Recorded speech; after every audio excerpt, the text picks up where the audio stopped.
Number 5 is completely mastering the tactical formation of your 24-hour day through rigid time blocking. Ask yourself right now, when you wake up on a Tuesday morning, do you actually know exactly what minute you are going to study and exactly what minute you are going to touch a football? Or do you just wake up and lazily hope you find the time for both? Tell me the truth. You probably just go to school, come back exhausted, go to football training, come back with heavy legs, eat your dinner, and then stare at your homework with absolute zero energy until you fall asleep on your desk. Why does this chaotic cycle keep repeating every single week? Because you are playing your daily life without a tactical formation. Imagine a football manager sending 11 players onto the pitch and just saying, "Go out there and hope you score." It would be an absolute disaster, right? The midfield would be exposed, the defense would collapse, and you would lose heavily. That is exactly what you are doing with your career and your education. You are playing a 0-0-10 formation, putting all your attackers up front and leaving your defense totally empty. Education is your defense. It is the solid backline that ensures if you get a career-ending injury tomorrow, your life does not completely fall apart. Football is your attack. You absolutely must balance them. How do you practically do this? You must treat your daily schedule exactly like a rigid coaching whiteboard. You need to map out your day in specific blocks. From 8 in the morning until 3 in the afternoon, you are absolutely not a footballer. You are a ruthless, focused academic scholar. You give 100% to the classroom. Then, from 5 until 7 in the evening, you completely forget about mathematics and history, and you become a cold-blooded footballer on the pitch. You cannot mix them mentally. If you are standing on the pitch worrying about a science project, your first touch will be terrible. If you are sitting in class dreaming about scoring a volley, your grades will crash. You must aggressively compartmentalize your brain. Have you ever wondered why top elite professionals never look stressed on the pitch? Because they trust their preparation.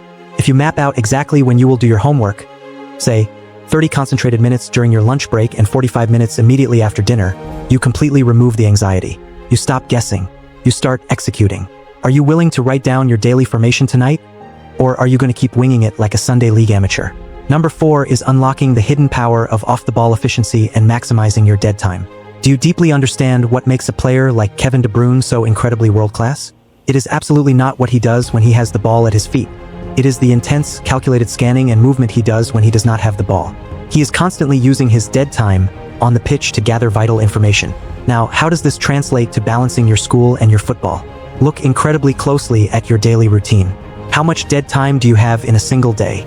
Think about the 45-minute bus ride to your school. Think about the 30 minutes you sit in the car waiting for your parents to drop you at the training ground. Think about the empty weekends when you are traveling to an away match. What are you currently doing during those specific hours? You are probably scrolling mindlessly through social media, watching useless entertainment, or sleeping awkwardly against a window. Why are you violently wasting the most valuable currency in the world? Follow me deeply on this. If you simply take that 45-minute bus ride and use it to read your biology textbook or revise your English flashcards, you have just magically created almost 5 extra hours of study time every single week without sacrificing a single minute of your football training. Have you ever heard the story of Bukayo Saka? While he was actively breaking into the Arsenal first team, playing in the ruthless Premier League against fully grown men, he was still studying for his GCSE exams. How did he get straight A's while playing elite European football? He used his off-the-ball efficiency. While other academy players were playing video games on the team coach, Saka had his books open. He weaponized his travel time.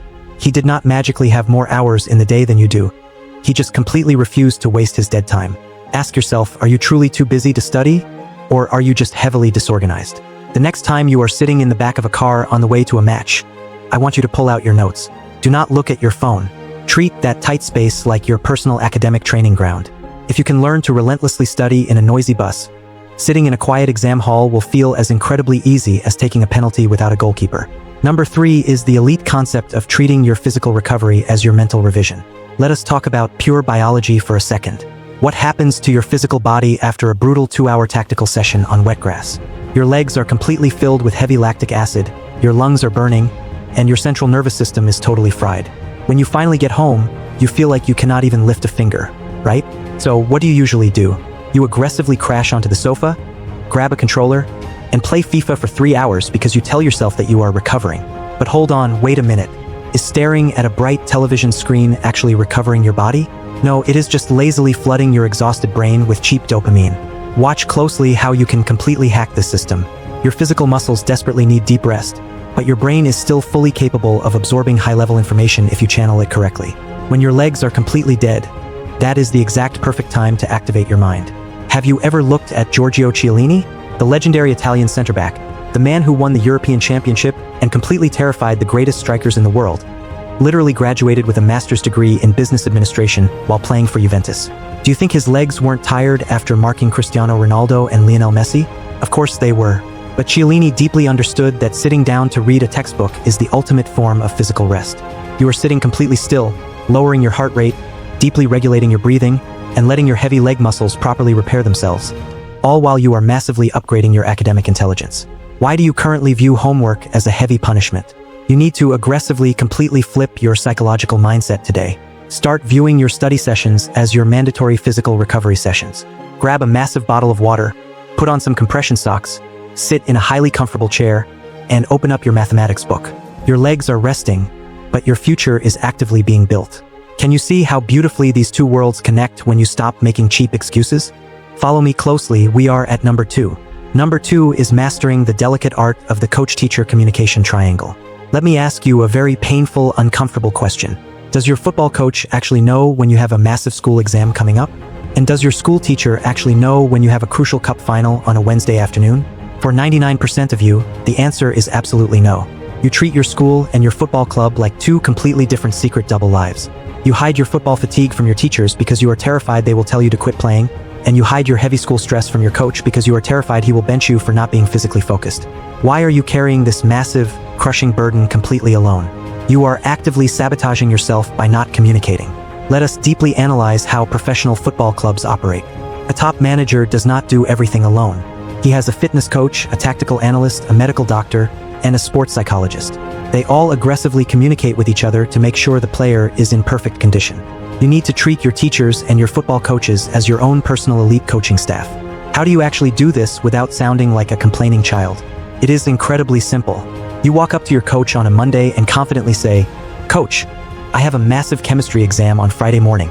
I am going to give you 100% intensity on the pitch today, but I just want you to know my schedule is heavy this week." Do you know what a good coach will do? He will deeply respect your maturity. He might even lower your physical load slightly so you don't pull a hamstring from stress. Then, you go to your teacher and say, "Sir, I have a massive academy trial match this Thursday. I have already finished my homework early so I don't fall behind." Boom. You have just shown elite accountability. You have transformed your teachers and your coaches from being your harsh critics into being your biggest personal fans. When you proactively communicate, people will bend over backward to help you succeed. But when you stay silent, fail an exam, and then lazily use football as an excuse, your teachers will instantly hate the sport. Ask yourself, are you brave enough to have a mature conversation with the adults controlling your future? Or are you going to keep hiding in the shadows until you eventually fail at both? We have finally reached it, the absolute pinnacle. Number 1 is developing the dual identity mindset, deeply inspired by the Vincent Kompany blueprint. This is the deepest psychological secret that absolutely nobody in youth football is currently talking about. Why do so many incredibly talented young ballers completely crack under the heavy pressure of academy football? Why do they freeze when they get the ball in front of scouts? It is because their entire human identity is completely attached to one single thing: being a footballer. If they play a bad match, they feel like their entire life is a worthless failure. If they get a knee injury, they completely lose their mind and fall into deep depression. But hold on, look incredibly closely at a legend like Vincent Kompany. He was the aggressive, fearless captain of Manchester City. But while he was lifting Premier League trophies, he was quietly studying for a master's in business administration. Why did a multimillionaire superstar need a business degree? Because Kompany deeply understood that having a heavy academic identity actually made him a much better, much calmer football player. Follow me on this psychological breakthrough. When you know deep down in your soul that you are a highly intelligent, academically successful student, a bad football match does not destroy you. You do not step onto the pitch smelling of desperate fear. You step onto the pitch with absolute freedom. You know that if football completely fails tomorrow, you are still going to be a massive success in life because your brain is a lethal weapon. This exact lack of desperate pressure is what allows you to play naturally, take creative risks, and actually impress the scouts. Your education is not a heavy distraction from your football. Your education is the ultimate psychological safety net that actually allows you to play your best football. The players who drop out of school to focus purely on football usually crash and burn because the mental pressure becomes totally unendurable. They have absolutely no plan B, so plan A becomes a terrifying nightmare. Do you want to play with the ice-cold composure of a global superstar? Then you must aggressively build your brain in the classroom so your feet can dance freely on the pitch. Education gives you tactical intelligence. Mathematics teaches you spatial awareness and geometry. History teaches you how to study past opponents. Everything is deeply connected. If you are lazy in the classroom, you will ultimately be a lazy, uneducated player on the pitch who cannot understand complex tactical instructions. You must become a monster in both arenas. Now listen to me very carefully. You have just absorbed the 5 most powerful, highly guarded secrets to perfectly balancing your football dreams with your academic reality. You know exactly how to time block your day like a tactical formation. You know how to weaponize your dead time on the bus. You deeply understand how to use studying as your physical recovery. You know how to aggressively communicate with your coaches and teachers, and you have unlocked the dual identity mindset that will make you completely fearless. But knowing all of this deep insight is absolutely useless if you close this video right now and go back to your lazy, disorganized habits. What are you going to choose today? Are you going to be the statistical failure who blames the system? Or are you going to be the rare elite baller who conquers the classroom and the pitch simultaneously? The choice is entirely yours, but I want to help you get there. Do me a massive favor right now. If this video completely opened your eyes and gave you the tactical blueprint you desperately needed, you must subscribe to this channel instantly. Do not wait. Hit that subscribe button and check out our other inspiring videos on the screen right now on how you can actively get better in football by relentlessly learning from the absolute top footballers in the entire history of football. We break down everything from their shooting mechanics to their mental resilience. Keep studying hard, keep training like a beast, never let anyone tell you that you cannot do both, and I will see you in the next video.